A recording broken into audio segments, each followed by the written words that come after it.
బెంగాల్‌లో ఈ పరిస్థితి ఎందుకొచ్చింది? ఇప్పుడున్న పరిస్థితి. ఈ అంశానికి చాడా శాస్త్రి గారికి సంబంధించిన ఒక కథనం చూద్దాం. బెంగాల్ అంటే మేధావుల ప్రాంతం. బీహార్, ఉత్తరప్రదేశ్ వంటివి నిరక్షరాస్యుల అడ్డాలుగా, గూండా హింసా రాజకీయ స్థావరాలుగా ఈ దేశ మేధావుల దృష్టిలో పేరు సంపాదించింది. కానీ గత 50 సంవత్సరాలుగా చూస్తే ఏ ప్రాంతాలైతే వెనుకబాటుతనానికి, హింసా రాజకీయాలకి, మత విద్వేషాలకి, గూండా తరహా పాలనకి పేరుగాంచాయో ఆ ప్రాంతాల ప్రజలు మారుతున్న ఆధునిక కాలానికి అనుగుణంగా కొద్ది కొద్దిగా మారుతూ గతంతో పోలిస్తే హింసా పద్ధతులను కాస్త మెల్లిమెల్లిగా దూరం జరిగే ప్రయత్నాలు చేస్తున్నారు. దాంతో కాస్త పెట్టుబడులు వస్తూ ఉపాధి అవకాశాలు మెరుగుపడుతున్నాయి. అందుకే 1990 ముందు కాలంతో పోలిస్తే నేడు ఈ ప్రాంతాల్లో హింసా రాజకీయాలు తగ్గుముఖం పట్టాయి. ఎన్నికల సమయంలో అయితే అతి భయంకరమైన హింస, హత్యలు, బూత్ కబ్జాలు, దొంగ ఓట్లు, బెదిరింపులు వంటివి ఉండేవి. ఇటువంటి సంఘటనలు గత దశాబ్ద కాలంలో బాగా తగ్గుముఖం పట్టాయి.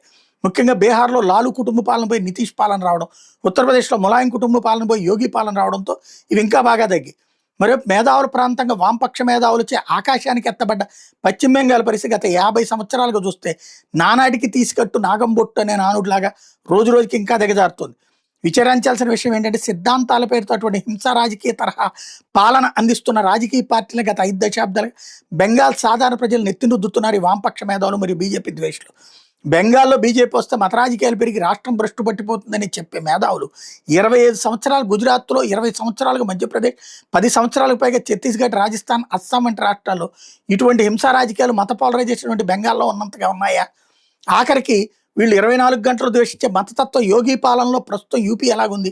సామాన్యులు ఇబ్బందికి గురి చేసే గూండా పాలన, బెదిరింపు పాలన, కుటుంబ పాలన, అవినీతి పాలన ఉందా? బెంగాల్లో చాలా స్కామ్స్ పేర్లు విన్నాం. యూపీలో అలా విన్నారా? పోనీ అభివృద్ధి సంక్షేమ పథకాలు, పారిశ్రామికీకరణ, విద్యా వ్యాప్తి, ఇన్ఫ్రా అభివృద్ధి, శాంతి భద్రతలు, మెరుగుపడ్డ వైద్య సదుపాయాలు, ఇలా ఏ ఒక్క విషయంలో అయినా బెంగాల్ యూపీతో పోటీ పడగలదా? అయినా ఈ సోకాల్డ్ మేధావులకి బీజేపీ పాలన ప్రమాదం, మమత పాలన బంగారు పాలన. అదే సందర్భంలో నిజం చెప్పాలంటే ఒక 50 సంవత్సరాల కిందట దేశం 4 మెట్రోలో అగ్రగామిగా ఉంటూ భారతదేశ పారిశ్రామికీకరణకు చిహ్నంగా ఉండే బెంగాల్ ఇలా నాశనమై ఇలా దీనస్థితికి రావడానికి ఈ మేధావులు తాము కూడా కారణం కాదని గుండె మీద చేసుకుని చెప్పే ధైర్యం చేయగలరా? ఒక్క ఉదాహరణ చూడండి. వీళ్ళు బెంగాల్ని ఎంత సర్వనాశనం చేశారో తెలుసుకునేందుకు 1976లో విద్యుత్ ఉత్పత్తి సామర్థ్యం పశ్చిమ బెంగాల్ 2450 మెగావాట్లు, మహారాష్ట్ర 2130 మెగావాట్లు, గుజరాత్ 1500 మెగావాట్ల లోపు. 2026లో విద్యుత్ ఉత్పత్తి సామర్థ్యం బెంగాల్లో 13,560 మెగావాట్లు, మహారాష్ట్రలో 67,400 మెగావాట్లు, గుజరాత్లో 71,000 మెగావాట్లు. ప్రజల సంక్షేమం కన్నా సిద్ధాంతాల రొచ్చు గొప్పదని 5 దశాబ్దాలుగా ఈ తరహా పాలనకు మద్దతు ఇస్తూ వస్తున్న మేధావులకు చెంపపెట్టు లాంటి గణాంకాలు.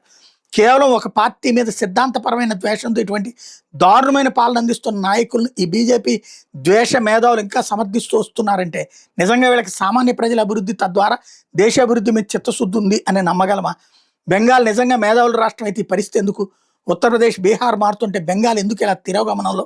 మేధావులు నిజంగా ప్రజల అభివృద్ధి కోసం ఆలోచిస్తున్నా లేక సిద్ధాంతం కోసమా? ఇప్పుడు జరిగిన ఎన్నికల్లో కూడా మళ్ళీ మమత పాలన మళ్ళీ వస్తేనే సామాన్య బెంగాలీకి మంచిదని అనుకుంటున్న దివాళాకోరు మేధావులకి పెద్ద దండం పెట్టడం మినహా మనం చేయగలిగింది ఏమీ లేదు.